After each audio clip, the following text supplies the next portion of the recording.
siempre se habla de la Revolución Rusa? ¿Qué fetiche tienen? Bueno, pues ahí lo vamos a averiguar.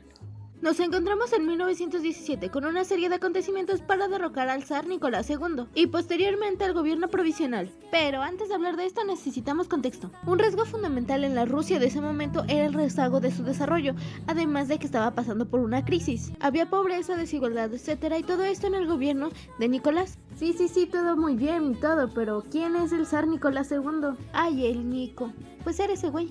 Hola, yo soy el zar, último zar en Rusia, rey de Polonia y gran duque de Finlandia, el último emperador de la dinastía Romanov, dinastía que gobernaba los imperios más extensos del mundo. Nico, tú ni siquiera querías ser zar. Bueno, sí, nunca quería ser zar. Accedí de forma prematura al trono, nunca estuve preparado para ser zar, nunca quise serlo. Además, siempre he sido conocido por ser muy tímido. Ahora sí, regresando en este contexto de la Rusia pobre, el zar, junto con la aristocracia, embarcó al país en un conflicto bélico, creando así una guerra ruso-japonesa, guerra que estaría de 1904 a 1905. Créanme, entrar en guerra cuando estábamos en crisis era una gran estrategia. No tengo pruebas, pero tampoco dudas. Seguimos en crisis. Tú cállate, vete a la cocina. El zar y la aristocracia estaban convencidísimos de que la guerra sería beneficiosa para el pueblo, pero no fue así. Las repetidas derrotas y los numerosos muertos convencieron más al pueblo sobre la incapacidad de Nicolás por gobernar. Es así que hubo toda clase de huelgas y protestas, y una de ellas es muy sangrienta.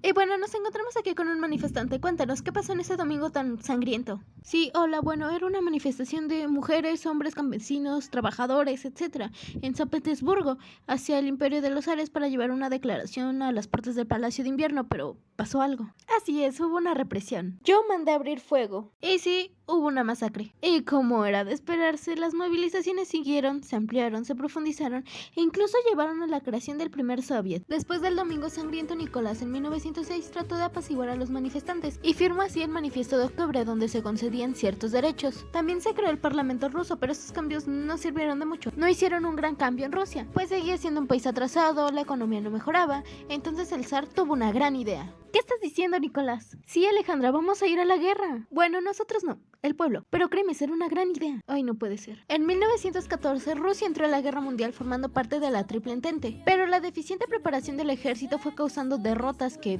condujeron a miles de pérdidas. Y esto solamente condujo al desprestigio del zarismo. En 1917, el descontento por parte del pueblo ya era mucho. Y aquí es donde entra la Revolución de Febrero. Bueno, aquí abro un paréntesis. La Revolución Rusa se divide usualmente en la Revolución de Febrero y la Revolución de Octubre.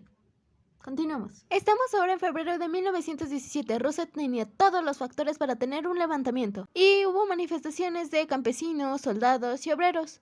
Quisieron que el zar renunciara a su gobierno. ¡Qué emoción! Voy a dejar de ser zar. Pero va a existir un gobierno provisional. El gobierno provisional fue por parte de este señor y como ministro de guerra terminaría Kerensky. Este gobierno no cambió mucho la dinámica, pues protegía sus propios intereses y negaba a los soviets, lo que otra vez trajo un descontento al pueblo. Y aquí agregamos algo a la trama. Lenin, que estaba exiliado, vuelve a Rusia. Abro paréntesis aquí para explicar tres cosas. 1, los soviets, 2, los bolcheviques y 3, los mencheviques.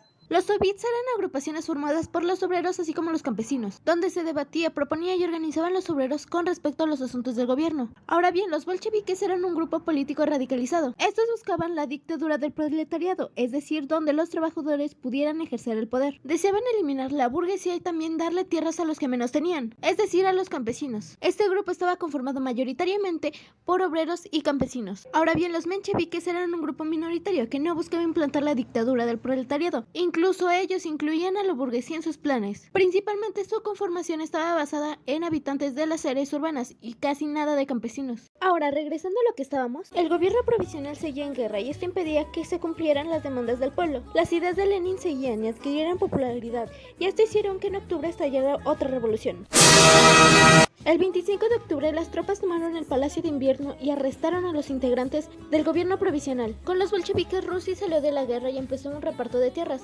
Además empezó una alfabetización al pueblo. Sin embargo, luego estalló una guerra civil entre los mencheviques y los bolcheviques. Sí, bueno, los mencheviques ahora eran apoyados con países como Francia o Estados Unidos. Ellos buscaban restablecer el zarismo, sin embargo, el ejército blanco fue derrotado por el rojo en 1921. En 1924, Lenin muere a causa de un deterioro de su salud, ya que él había sufrido un atentado. Pero bueno, esa fue la Revolución Rusa. Dile a tu jefa que cuida si se sofoca. Soy peligrosa, tú me conoces. Entonces gritemos el rostro.